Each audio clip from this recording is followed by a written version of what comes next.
let's just think about this for a second.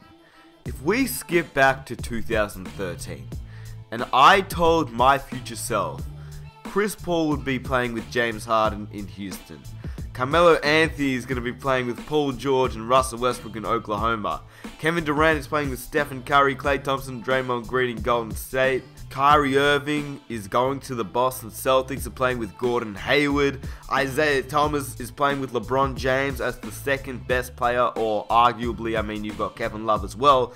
It's insane, honestly. If I told my future self that, I'd be like, what the hell are you talking about? The NBA world that we live in is honestly insane. But let's just talk about the Carmelo Anthony trade and what it means for the Oklahoma City Thunder, because I think we all know what it means for New York. I'll go briefly into it, but we all know. It just means that Kristaps Porzingis is the main guy. New York's rebuilding. They don't need Melo anymore. They're not contending. They're just building around Kristaps Porzingis. But for the Oklahoma City Thunder, there's a lot of confusion when it comes to how good will they be, number one. And second of all, how well will they work together? Because Melo, an ISO player. Russell Westbrook, an ISO player. And then Paul George, he can be a catch and shoot player, and that's what his role will be. And that's the thing, a lot of people don't think that Carmelo Anthony can do that, but Melo, in my opinion, we've seen him be a catch and shoot player in the Olympics. And the Olympics is where he's played his best. That stretch four player, that's what he will become, because they're also trying to get Dwyane Wade, if you didn't know. Dwyane Wade has officially left Chicago. He's reached a buyout agreement and will join a new team, and the four teams that have been the most likely have been Cleveland, Oklahoma, Miami, and then there's a few other teams here and there, but there's teams like the Spurs and other teams that Dwyane Wade could sign with, pretty much contending teams, and the Miami Heat. Obviously we know why Miami, because he's obviously the best ever Miami Heat player, but I just can't see it happening. I don't know why. I would definitely start him if it was my choice and I was the general manager or the coach of Miami, but I just can't see Miami doing that at this point.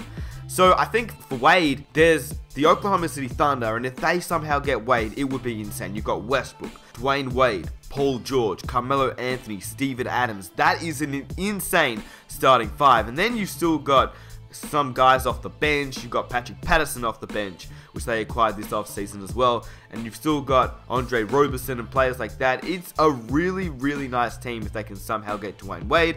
I think Cleveland is probably the front runner just because LeBron and Dwyane Wade, we all know about their relationship. And then they're still a really good team. They're in the Eastern Conference, which means that they pretty much have no competition apart from Boston. And then you could argue very minor arguments, Washington, Milwaukee, but to me I think it's just Boston and Cleveland. I think they're just the two main teams. So for Wade, if he joins Cleveland, you've got Isaiah Thomas, Dwyane Wade, LeBron James, Kevin Love, Tristan Thompson off the bench, Derrick Rose, J.R. Smith, Jay Crowder, Channing Frye. I mean, that team is insane. I feel like if Wade goes to OKC, you've got an insane starting five with decent bench players. Decent to not great bench players. If you go to Cleveland, you've got an insane starting five. You're in the Eastern Conference, and you've got a really, really, really good bench. Great depth in Cleveland. I do rate what they've done. They have improved on their roster, which it didn't seem like they were going to do. And they improved in a way which is weird. They lost Kyrie Irving, but they somehow improved overall. They still have a 2018 pick, which, oh my goodness, they can still trade that 2018 pick. I mean, Cleveland, they're scary, dude. They are scary. I'm excited for this upcoming NBA season. But we've talked about Dwyane Wade now. Let's get back on the Carmelo Anthony talk, because I haven't really touched on that. So Melo to OKC. What do I think about it? Well, I've already said I think it puts them as the second best team in the Western Conference. In my opinion, I don't think San Antonio... I think you will see a decline in LaMarcus Aldridge. I think you'll see an improvement in Kawhi Leonard, but I just don't know how much he can improve off last season, because last season he was one of the best players in the NBA. Obviously, he will improve. I don't see any reason why he wouldn't. He's a young player. He's a star, but I just don't know how much he can push the Spurs to be one of the best teams when they've really only got Rudy Gay this offseason, and you've seen players join the Oklahoma City Thunder and join the Houston Rockets. So does it put them over the Houston Rockets? To me, I obviously think it does. I do think that Chris Paul and James Harden, once again, it's just going to be the way that they work together and the way that they're able to run plays and have that team chemistry, which is the same thing as the Oklahoma City Thunder. We don't know how good they'll be. On paper, this team is insane. I mean, you've got Westbrook, the MVP.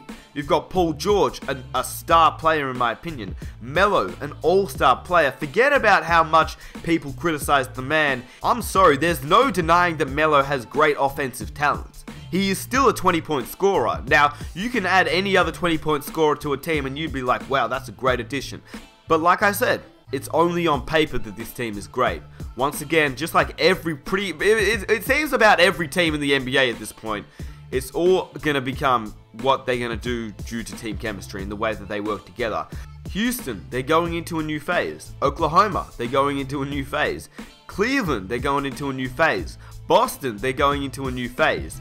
It's a really exciting time to be an NBA fan. So let me know down below what you think about the Carmelo Anthony trade to the Oklahoma City Thunder. Let me know down below what you think about Dwyane Wade as well. And if you guys did enjoy this video and you want more NBA content on this channel, definitely be sure to hit that subscribe button. And definitely check out the new merchandise. Links are in the description box down below. Get your NBA merch because this season is going to be crazy. I'll catch you guys in my next video. I'm out. Peace.